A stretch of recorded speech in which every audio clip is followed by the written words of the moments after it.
Welcome to part 6 of our solution. So in the last video we organized our code in the function princess and we saw that with in total 100 applicants there might be an optimal size of the test group where we can maximize the probability of getting Prince Charming.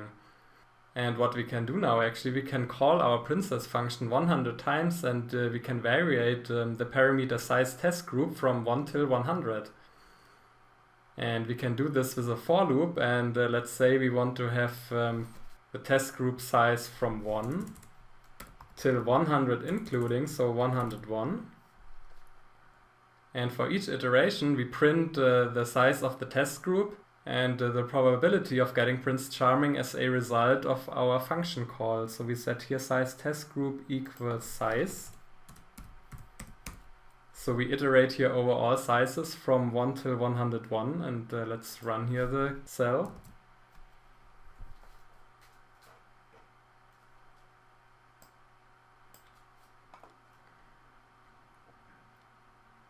So we can see here on the left side the size of our test group and on the right side the probability of getting Prince Charming, and we can see that starting with a test group size of 1, the probability of getting Prince Charming increases, and it increases until a test group size of 37, 38, 39 about. And then by further increasing the size of the test group, the probability decreases again here.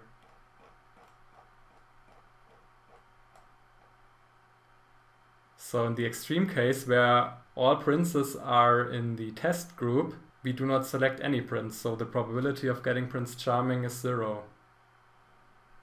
And what we can do now, actually, we can visualize here our result and put the size of the test group on the x-axis and the probability of getting Prince Charming on the y-axis. And we should kind of get a curve here with the maximum in the range 37, 38. And therefore we actually use the same for loop here. So for the size from 1 till 101. And we call our princess function with the parameter size test group equals size. And instead of printing the result, we are actually storing each result here in a list called results 1000 sims. So here we create first of all an empty list.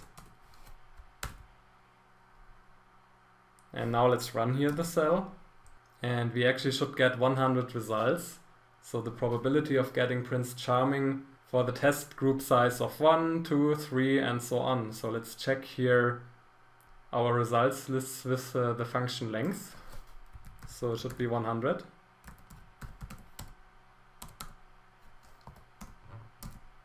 Correct. And now we can visualize our findings. So we here import matplotlib, we use the Seaborn style. We set our figure size to 12.6 and we want to make a plot with on the x-axis all potential test group sizes from 1 till 100 and on the y-axis the probability. So here our results list that we created.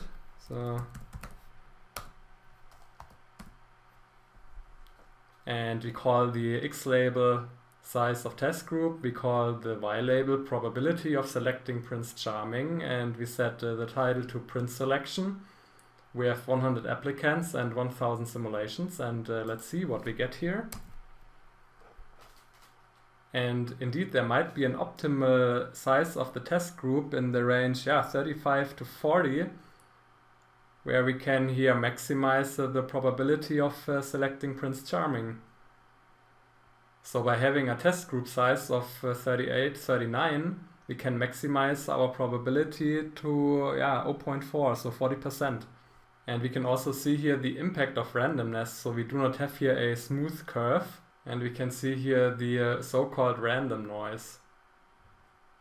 So this makes it actually harder to really identify here the maximum. And therefore we should further increase the amount of simulations to 10,000. And 10,000 is a commonly used number of simulations in statistics to reduce the random noise significantly.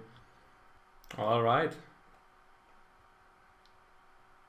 So we are actually repeating our code that we did before, and we just change here the amount of simulations to 10,000 instead of 1,000. And we append the results to the results lists, results 10,000 simulations. And then again we plot our results lists here with 10,000 simulations. So, but now first of all we have to run here our code and calculate our results with 10,000 simulations. So this is already a very demanding operation here, and it will certainly take a while. So let's run the cell here. So later when we use NumPy code, we can hopefully speed up our code here. Alright, so now we are finished. We have our results lists, and then we can visualize our list. And there you can see that our curve here is much smoother than with only 1,000 simulations, so we can compare here. So to be more precise, in our simulation we need at least 10,000 simulations, and indeed the maximum should be somewhere here around 38, 39. So the optimal test group size should be around 35 to 40% of the total applicants. Now we can further increase the precision of our code. So far we had 100 applicants and we made quite large steps. So with the test group size parameter we increased it from 35 to 36 and 37 and so on. However, we should increase the amount of steps and decrease the size of each step. And therefore we have to scale our analysis, and we should assume that we have 1,000 applicants, and the optimal test group size should be between 350 and 400, and we can increase our parameter test group size with quite small steps from 350 to 351 and then to 352 and so on. So let's do this here. So we want to calculate the result of our function for all test group sizes from 350 to 400 including, so 401. And we have 10,000 simulations again. And the size of our applicants, so the total number of applicants, should be 1,000 and not 100. And if we run our cell here, we print out the size of our test group and the probability of getting Prince Charming. So let's see what we get here.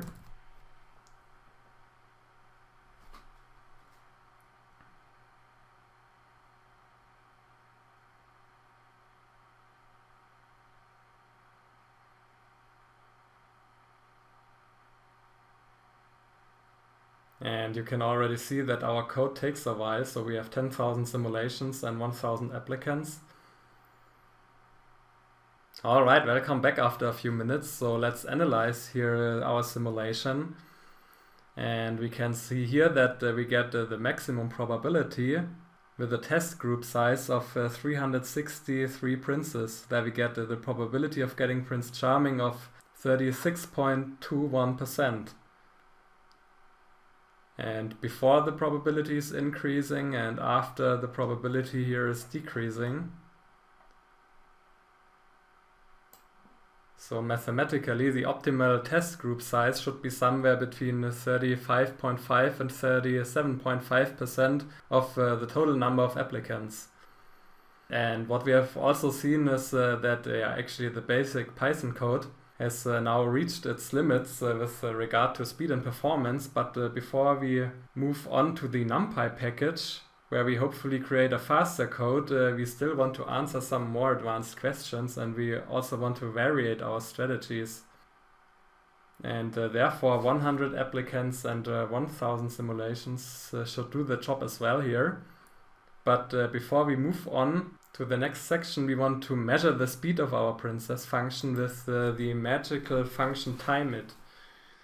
So let's try this out.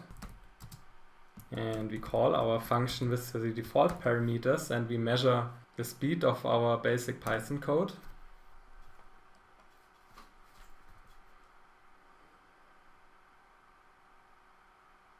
And we have here on average 77.3 milliseconds. So let's memorize this and compare it later to our NumPy code. Alright, so now we are finished with this session, and in the next session we will change our strategies. So hope to see you there. Bye.